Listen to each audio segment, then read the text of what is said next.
Warren Buffett of India, ace investor and market guru ಎಂದೇ ಜನಪ್ರಿಯರಾಗಿರುವ ರಾಮದೇವ್ ಅಗರ್ವಾಲ್ ನಡೆಸುತ್ತಿರುವ ಕಂಪನಿಯೇ Motilal Oswal financial services limited.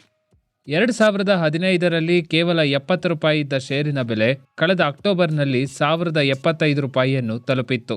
ಅಂದರೆ ಅಲ್ಲಿಗೆ ಸುಮಾರು 15 ಪಟ್ಟು ಹೆಚ್ಚಳ.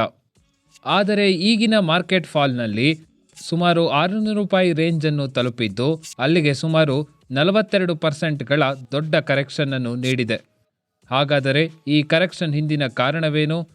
ರಾಮದೇವ್ ಅಗರ್ವಾಲ್ ನಡೆಸುತ್ತಿರುವ ಈ ಕಂಪನಿಯ ಷೇರು ಕೊಳ್ಳಲು ಇದು ಒಳ್ಳೆಯ ಸಮಯವೇ ಎಂದು ಈ ವಿಡಿಯೋದಲ್ಲಿ ನೋಡೋಣ. ವೆಲ್ಕಮ್ ಟು ಫಿನ್ಬಿಸ್ ಕನ್ನಡ, ಫೈನಾನ್ಸ್ ಮತ್ತು ಬಿಸ್ನೆಸ್ ಇನ್ನು ಕನ್ನಡದಲ್ಲಿ. ಮೊದಲನೆಯದಾಗಿ ಮೋತಿಲಾಲ್ ಓಸ್ವಾಲ್ನ ಬಿಸ್ನೆಸ್ ಅನ್ನು 3 ಕ್ಯಾಟಗರಿಯಾಗಿ ವಿಂಗಡಿಸಬಹುದು. ಅವುಗಳು ಕ್ಯಾಪಿಟಲ್ ಮಾರ್ಕೆಟ್, ಎಎಂಸಿ ಬಿಸ್ನೆಸ್ ಮತ್ತು ಹೌಸಿಂಗ್ ಲೋನ್ ಬಿಸ್ನೆಸ್.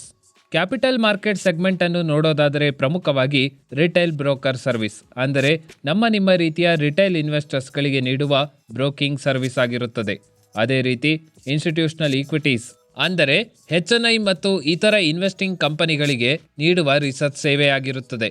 ಮತ್ತು ಕೊನೆಯದಾಗಿ ಇನ್ವೆಸ್ಟ್ಮೆಂಟ್ ಬ್ಯಾಂಕಿಂಗ್ ಸರ್ವಿಸಸ್, ಅಂದರೆ ಇಲ್ಲಿ ಹೊಸ ಕಂಪನಿಗಳಿಗೆ IPO, ಇರುವ ಎಕ್ಸಿಸ್ಟಿಂಗ್ ಕಂಪನಿಗಳಿಗೆ ಮರ್ಜರ್ ಅಥವಾ ಡಿಮರ್ಜರ್ ಪ್ರಕ್ರಿಯೆಗಳು, ಇದಲ್ಲದೆ ಹಲವಾರು ಕಂಪನಿಗಳಿಗೆ ನೀಡುವ ಕಾರ್ಪೊರೇಟ್ ಅಡ್ವೈಸರ್ ಸೇವೆಗಳನ್ನು ಕೂಡ ಇದು ಒಳಗೊಂಡಿರುತ್ತದೆ. ಕಳೆದ ವರ್ಷ ಈ ಸೆಗ್ಮೆಂಟ್ನಿಂದ ಕಂಪನಿ ಸುಮಾರು ₹1075 ಕೋಟಿ ಲಾಭವನ್ನು ಗಳಿಸಿದ್ದು, ಇದು ಕಂಪನಿಯ ಒಟ್ಟಾರೆ ಬಿಸ್ನೆಸ್ ಆದಾಯದ ಸುಮಾರು 72% ಆಗಿರುತ್ತದೆ. ಇನ್ನು ಎಎಂಸಿ ಬಿಸ್ನೆಸ್ ನೋಡೋದಾದರೆ ಇಲ್ಲಿ ಪ್ರಮುಖವಾಗಿ ಅಸೆಟ್ ಮ್ಯಾನೇಜ್ಮೆಂಟ್, ಅಂದರೆ ಮ್ಯೂಚುವಲ್ ಫಂಡ್ ಮತ್ತು PMS ಫಂಡ್ಗಳು, ಇದಲ್ಲದೆ private equity and alternative investment fund, ಅಂದರೆ ಇಲ್ಲಿ ಉತ್ತಮವಾಗಿ ಬೆಳೆಯುತ್ತಿರುವ ಲಿಸ್ಟೆಡ್ ಮತ್ತು ಲಿಸ್ಟ್ ಆಗದೇ ಇರುವ ಪ್ರೈವೇಟ್ ಕಂಪನಿಗಳಲ್ಲಿ ಇನ್ವೆಸ್ಟ್ಮೆಂಟ್ ಮಾಡುವ ಫಂಡ್ ಅಥವಾ ಇನ್ವೆಸ್ಟ್ಮೆಂಟ್ ಸರ್ವಿಸಸ್ಗಳು. ಈ ಸೆಗ್ಮೆಂಟು ಕಂಪನಿಯ ಆದಾಯದ ಸುಮಾರು 20% ಪಾಲನ್ನು ಹೊಂದಿದೆ. ಇನ್ನು ಮೂರನೆಯ ಮತ್ತು ಕೊನೆಯ ಸೆಗ್ಮೆಂಟೇ ಹೋಮ್ ಲೋನ್ ಸರ್ವಿಸಸ್. ಇದು ಪ್ರಮುಖವಾಗಿ ಕಡಿಮೆ ಅಥವಾ ಮಧ್ಯಮ ಆದಾಯವುಳ್ಳ ಕುಟುಂಬಗಳಿಗೆ ಅಫೋರ್ಡೆಬಲ್ ಹೋಮ್ ಲೋನ್ ಸರ್ವಿಸಸ್ ಅನ್ನು ನೀಡುತ್ತದೆ.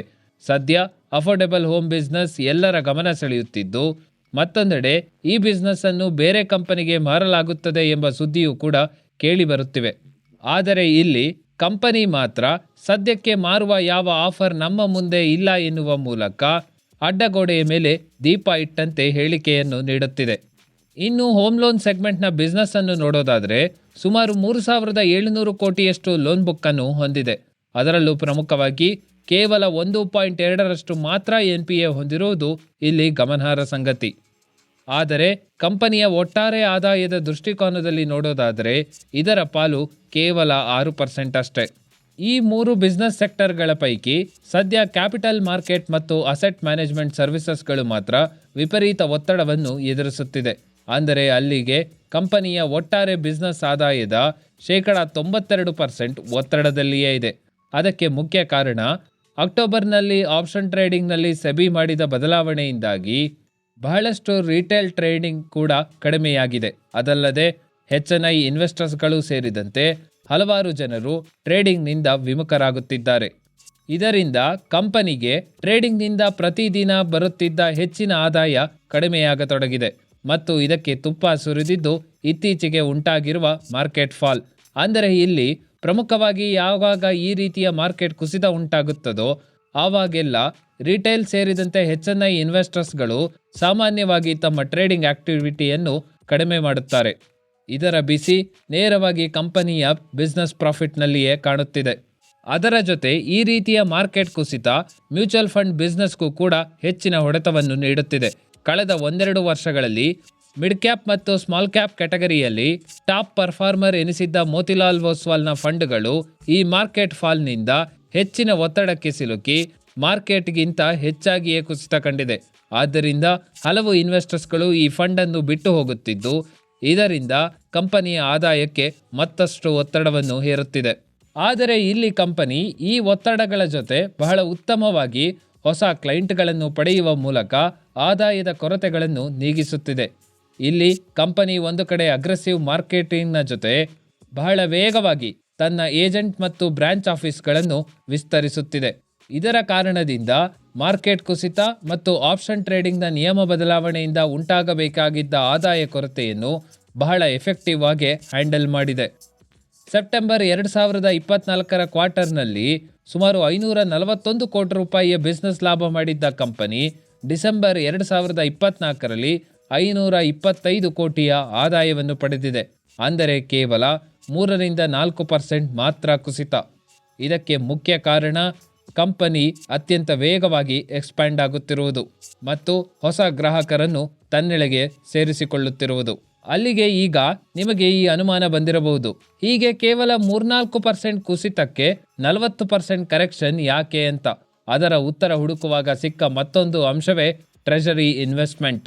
ಇಲ್ಲಿ ಮೋತಿಲಾಲ್ ಓಸ್ವಾಲ್ ಕಂಪನಿ ಕಳೆದ ಸುಮಾರು ವರ್ಷಗಳಿಂದ ಗಳಿಸುತ್ತಿದ್ದ ಒಟ್ಟಾರೆ ಲಾಭಗಳಲ್ಲಿ ಸಾಮಾನ್ಯವಾಗಿ ಸುಮಾರು 20% ಹಣವನ್ನು ಡಿವಿಡೆಂಡ್ ಮೂಲಕ ಷೇರುದಾರರಿಗೆ ವಾಪಸ್ ನೀಡುತ್ತಿದ್ದರೆ ಉಳಿದ ಹಣವನ್ನು ತನ್ನದೇ ರೀತಿಯಲ್ಲಿ ಇನ್ವೆಸ್ಟ್ ಮಾಡುತ್ತಿತ್ತು ಮತ್ತು ಇದರಿಂದ ಕಂಪನಿಯು ಕೂಡ ಲಾಭವನ್ನು ಗಳಿಸುತ್ತಿತ್ತು. 1998ರಿಂದಲೂ ಕೂಡ ಈ ರೀತಿಯ ಇನ್ವೆಸ್ಟ್ಮೆಂಟನ್ನು ಪ್ರಾರಂಭಿಸಿದ ಕಂಪನಿ ಇಂದು ಸುಮಾರು 8,464 ಕೋಟಿಯ ಟ್ರೆಜರಿ ಇನ್ವೆಸ್ಟ್ಮೆಂಟ್ಗಳನ್ನು ಹೊಂದಿದೆ. ಈ ಹಣಗಳನ್ನು ಪ್ರಮುಖವಾಗಿ ಕಂಪನಿ ತನ್ನ ಮ್ಯೂಚುವಲ್ ಫಂಡ್ನಲ್ಲೂ ಮತ್ತು ಹೆಚ್ಚಿನ ಲಾಭ ಸಿಗುವ ಪ್ರೈವೇಟ್ ಈಕ್ವಿಟಿಯಲ್ಲೂ ಇನ್ವೆಸ್ಟ್ಮೆಂಟ್ಗಳನ್ನು ಮಾಡುತ್ತಿದೆ. ಅಂದರೆ ಇಲ್ಲಿ ಗಮನಿಸಬೇಕಾದ ಅಂಶವೆಂದರೆ ಈ 8,400 ಕೋಟಿಯಲ್ಲಿ ಬಹುತೇಕ ಹಣ ಮಾರ್ಕೆಟ್ನಲ್ಲೇ ವಾಪಸ್ ಇನ್ವೆಸ್ಟ್ ಆಗುತ್ತಿದೆ. ಹೀಗೆ ಇನ್ವೆಸ್ಟ್ ಆದ ಹಣದಿಂದ ಪ್ರತಿ ಕ್ವಾರ್ಟರ್ನಲ್ಲೂ ಕೂಡ ಕಂಪನಿ ಲಾಭವನ್ನು ಗಳಿಸುತ್ತಿದೆ. ಉದಾಹರಣೆಗೆ ನೋಡೋದಾದರೆ ಈ ವರ್ಷದ ಮೊದಲ ಕ್ವಾರ್ಟರ್ನಲ್ಲಿ ಸುಮಾರು 590 ಕೋಟಿ ರೂಪಾಯಿಯ ಲಾಭ ಗಳಿಸಿದ್ದರೆ ಎರಡನೇ ಕ್ವಾರ್ಟರ್ನಲ್ಲಿ ಸುಮಾರು 790 ಕೋಟಿ ರೂಪಾಯಿಯ ಲಾಭವನ್ನು ಪಡೆದಿದೆ. ಅಂದರೆ ಅಲ್ಲಿಗೆ ತನ್ನದೇ ಬಿಸ್ನೆಸ್ನಿಂದ ಬರುವ ಲಾಭದಷ್ಟೇ ಹಣ ನೇರವಾಗಿ ಟ್ರೆಜರಿ ಇನ್ವೆಸ್ಟ್ಮೆಂಟ್ನಿಂದಲೂ ಕೂಡ ಪಡೆದಿದೆ. ಆದರೆ ಇತ್ತೀಚೆಗೆ ಉಂಟಾದ ಮಾರ್ಕೆಟ್ ಫಾಲ್ನಿಂದ ಡಿಸೆಂಬರ್ ಕ್ವಾರ್ಟರ್ನಲ್ಲಿ ನೇರವಾಗಿ 69 ಕೋಟಿ ರೂಪಾಯಿಯ ಲಾಸ್ ಅನ್ನು ರಿಪೋರ್ಟ್ ಮಾಡಿದೆ. ಅಂದರೆ ಕಂಪನಿಯ ಅರ್ಧದಷ್ಟು ಲಾಭವು ಗೋತಾಗಿದ್ದಲ್ಲದೆ ಅದರ ಜೊತೆ ಸುಮಾರು 69 ಕೋಟಿಯ ನಷ್ಟವೂ ಕೂಡ ಉಂಟಾಗಿದೆ. ಅಲ್ಲಿಗೆ ಒಟ್ಟಾರೆ ಲಾಭದ ದೃಷ್ಟಿಕೋನದಿಂದ ನೋಡೋದಾದರೆ ಸೆಪ್ಟೆಂಬರ್ ಕ್ವಾರ್ಟರ್ನಲ್ಲಿ 1,122 ಕೋಟಿ ರೂಪಾಯಿಯ ಲಾಭ ಗಳಿಸಿದ್ದ ಕಂಪನಿ ಡಿಸೆಂಬರ್ನಲ್ಲಿ 566 ಕೋಟಿಗೆ ಕುಸಿದಿದೆ. ಸದ್ಯಕ್ಕೆ ಇದರ ಬಹುಪಾಲು ಹೊಣೆ ಟ್ರೆಜರಿ ಇನ್ವೆಸ್ಟ್ಮೆಂಟ್ನಿಂದ ಆದ ಲಾಸ್.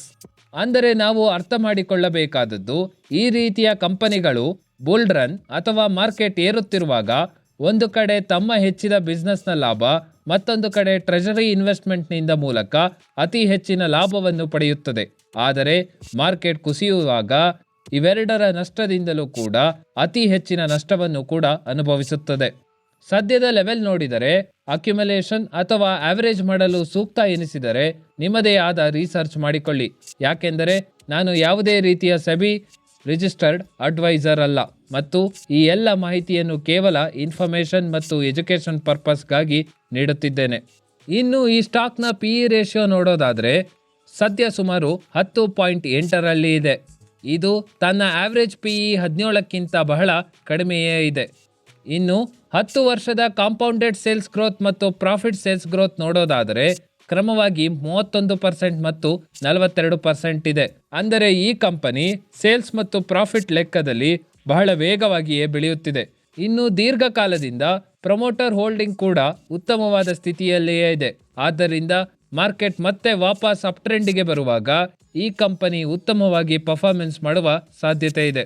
ಇದರೊಂದಿಗೆ ಮೋತಿಲಾಲ್ ಓಸ್ವಾಲ್ ಫೈನಾನ್ಷಿಯಲ್ ಸರ್ವಿಸಸ್ ಕುರಿತ ಈ ವಿಡಿಯೋವನ್ನು ಇಲ್ಲಿಗೆ ಮುಗಿಸ್ತಾ ಇದ್ದೀನಿ. ಈ ವಿಡಿಯೋ ಇಷ್ಟ ಆದರೆ ಒಂದು ಲೈಕ್ ಮಾಡಿ, ಹಾಗೆ ದಯವಿಟ್ಟು ನಮ್ಮ ಚಾನಲನ್ನು ಸಬ್ಸ್ಕ್ರೈಬ್ ಮಾಡಿ. ಮುಂದಿನ ವಿಡಿಯೋದಲ್ಲಿ ಮತ್ತೆ ಭೇಟಿಯಾಗೋಣ. ಜೈ ಹಿಂದ್, ಜೈ ಕರ್ನಾಟಕ.